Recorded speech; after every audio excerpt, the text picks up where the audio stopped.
This is Deepa Yadav. Welcome back to my YouTube channel. आज था MP1 रक्षक का पेपर, जो कि काफी सारे बच्चों ने इस पेपर को दिया होगा आज की डेट में। आज है 10 जून, सेकंड शिफ्ट का पेपर हो चुका है। उसी बेसिस पे कुछ क्वेश्चंस हैं जो मेमोरी बेस्ड क्वेश्चन है, बच्चों ने खुद बताए हैं, तो वही मैं आपको बताने आई हूँ कि किस टाइप के क्वेश्चंस आपके एग्जाम में पूछे जा रहे हैं और क्या रहा पेपर का लेवल। तो वीडियो शुरू करने से पहले अगर आप मेरे चैनल पर नए हैं तो सब्सक्राइब कर लें और बेल आइकन को प्रेस कर दें, जिससे नोटिफिकेशन आप तक पहुंच जाए और आप डेली वीडियोस को देख पाएं। तो चलिए जानते हैं कि आज के सेकंड शिफ्ट में किस टाइप के क्वेश्चंस आए हुए हैं आपके एग्जाम में। तो देखिएगा, फर्स्ट क्वेश्चन है कि मध्य प्रदेश का कौन सा स्थल यूनेस्को में शामिल है। तो वो सांची का स्तूप जो है मध्य प्रदेश के स्थल यूनेस्को में शामिल किया गया है। कुछ इंपॉर्टेंट पॉइंट्स भी देख लीजिए जो आपके एग्जाम के पॉइंट ऑफ व्यू से इंपॉर्टेंट हो सकते हैं।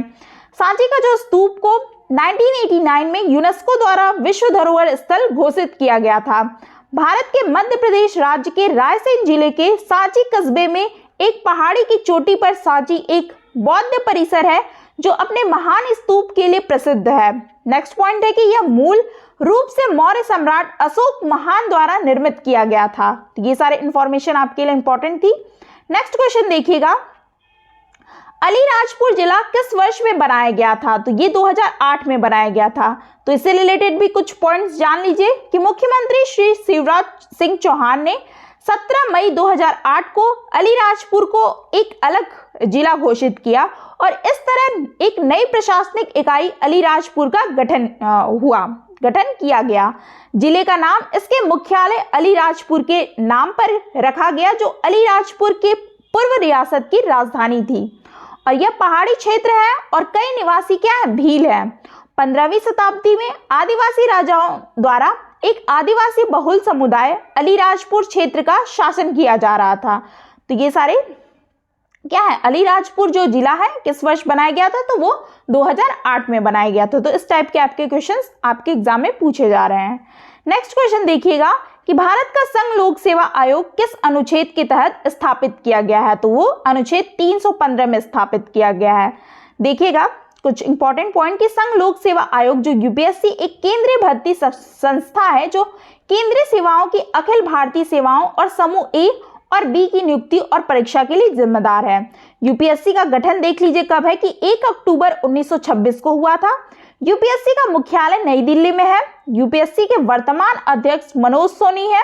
यूपीएससी के पहले जो अध्यक्ष है वो सर रॉस बेकर थे। ठीक है, तो ये सारे आपके एग्जाम के पॉइंट ऑफ व्यू से इंपॉर्टेंट पॉइंट्स हैं। ठीक है, नेक्स्ट क्वेश्चन देखिएगा, राष्ट्रपति से भी क्वेश्चन आए हुए हैं कि राष्ट्रपति को पद की शपथ कौन दिलाता है। तो भारत के मुख्य न्यायाधीश राष्ट्रपति को शपथ दिलाते हैं। देखिएगा कुछ पॉइंट्स हैं इसके बारे में भी कि भारत के मुख्य न्यायाधीश राष्ट्रपति को शपथ दिलाते हैं, ये आपको पता है। राष्ट्रपति संघ कार्यकारिणी का प्रमुख होता है और वह एक हस्तांतरिणी जो मत के माध्यम से अनुपातिक प्रतिनिधित्व की प्रणाली के अनुसार एक निर्वाचक मंडल द्वारा अप्रत्यक्ष रूप से चुना जाता है। ठीक है, नेक्स्ट क्वेश्चन है, देखिए नृत्य से क्वेश्चन लगातार आपके शिफ्ट में बन रहे हैं, इसलिए आप सारे नृत्य जो भी है हर राज्य के वो पढ़ के जाइएगा। कृष्ण नट्टम जो निम्नलिखित में से किस राज्य का एक प्रसिद्ध नृत्य है, वो है केरल का। इसके बारे में भी जान लीजिए कि कृष्ण नट्टम केरल का एक प्रसिद्ध नृत्य है और कृष्ण नट्टम जिले जिसे कृष्ण नृत्य के नाम से जाना जाता है का कला रूप कोझिकोड के राजा मानवधन द्वारा रचा गया था। कृष्णनट्टम अष्टापद्यातम के कलात्मक तत्वों को जोड़ती है, जो जयदेव के गीता गोविंदा पर आधारित केरल के एक नृत्य रूप है। और कृष्णनट्टम में कृष्ण को जन्म से लेकर के उनके स्वर्ग तक की कहानी को 8 भागों में प्रस्तुत किया गया है। ठीक है, तो कृष्णनट्टम जो है किस राज्य में प्रसिद्ध नृत्य है, तो वो केरल राज्य का है। नेक्स्ट क्वेश्चन देखिए कि आई टू व्हाइट आई डू किताब का लेखक कौन है। तो ये रघुराम राजन है। I do white I do पुस्तक अर्थशास्त्री और भारतीय रिजर्व बैंक के पूर्व गवर्नर रघुराम राजन द्वारा लिखी गई है। नेक्स्ट पॉइंट देखिएगा कि पुस्तक भारतीय रिजर्व बैंक के गवर्नर के रूप में अपने कार्यकाल के दौरान राजन द्वारा दिए गए भाषणों का एक संग्रह है और उनका जन्म मध्य प्रदेश की राजधानी भोपाल में हुआ है, ठीक है, रघुराम राजन का। तो इनकी बुक है ये I do white I do.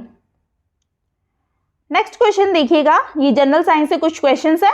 जो सोडियम का रासायनिक सूत्र क्या है? तो ये Na2SO4 है। निम्नलिखित में से कौन सा एक बायोगैस की घटक नहीं है? नई वाले क्वेश्चंस आए होंगे, उसमें कुछ ऑप्शन दिए होंगे, जिसमें से एक ऑप्शन था कि कार्बन मोनोऑक्साइड, ये क्या है? बायोगैस का घटक नहीं है।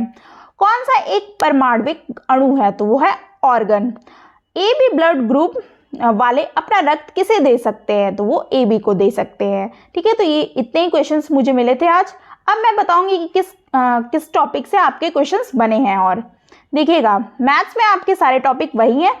टाइम वर्क से, स्पीड डिस्टेंस से एक क्वेश्चंस, प्रॉफिट लॉस से भी 2 क्वेश्चंस पूछे गए थे, CI से भी क्वेश्चंस आए थे, बॉड मास, नंबर सीरीज से 2 क्वेश्चन, सिंप्लीफिकेशन से 3-4 क्वेश्चन, डिविजिबिलिटी जो रेशियो प्रोपोर्शनल से 3 क्वेश्चंस पूछे गए हैं एक एक करके, ठीक है। एवरेज से क्वेश्चंस आ रहे हैं, ट्रेन से एक क्वेश्चन आया था, मिक्सचर से भी एक क्वेश्चन आया था। तो ये सारे कॉमन टॉपिक है, आप पढ़ के जाइए, ठीक है। हिंदी में आपकी बेसिक हिंदी आ रही है, वही सारे टॉपिक्स हैं। विलोम शब्द, लोकतियां, मुहावरे, ये सब ज्यादा पूछा जा रहा है। समास, संधि, क्रिया विशेषण, कारक, रस, अलंकार, बेसिक हिंदी आप जो बना लोगे। इंग्लिश में synonyms, antonyms, opposite word, parajumble, active passive, miss spelt वाले क्वेश्चन, वन वर्ड सब्स्टिट्यूशन, ये सारे क्वेश्चंस हैं। साइंस में आपकी बेसिक साइंस है। स्टैटिक जीके में 3-4 क्वेश्चंस, जो भी करंट अफेयर के 4-5 क्वेश्चंस, एमपी जीके के थोड़े से आज कम क्वेश्चन देखने को मिले हैं, 2 से 3 ही क्वेश्चंस मिले हैं, ठीक है। तो ये सारे आपके टॉपिक थे, और पेपर ज़्यादा हार्ड नहीं कह सकते हैं, मॉडरेट टू इजी कह सकते हैं, ठीक है। तो जो पढ़ा है वो अच्छा पेपर करके ही आएगा, ठीक है। तो आप अपनी तैयारी को ऐसे कंटिन्यू कीजिए, जिनके अभी आने वाले एग्जाम हैं। तो आप जो मैं एनालाइज करवा रही हूँ आपको, एग्जाम एनालिसिस, वो आप ज़रूर देखा कीजिए कि किस टाइप का पैटर्न आपका आ रहा है एग्जाम में। आई होप आपको वीडियो अच्छी लगी हो तो चैनल को सब्सक्राइब करें और वीडियो को लाइक करके ज़रूर जाएं। मिलते हैं फिर ऐसे ही कुछ मेमोरी बेस्ड क्वेश्चंस के साथ। Thanks for watching.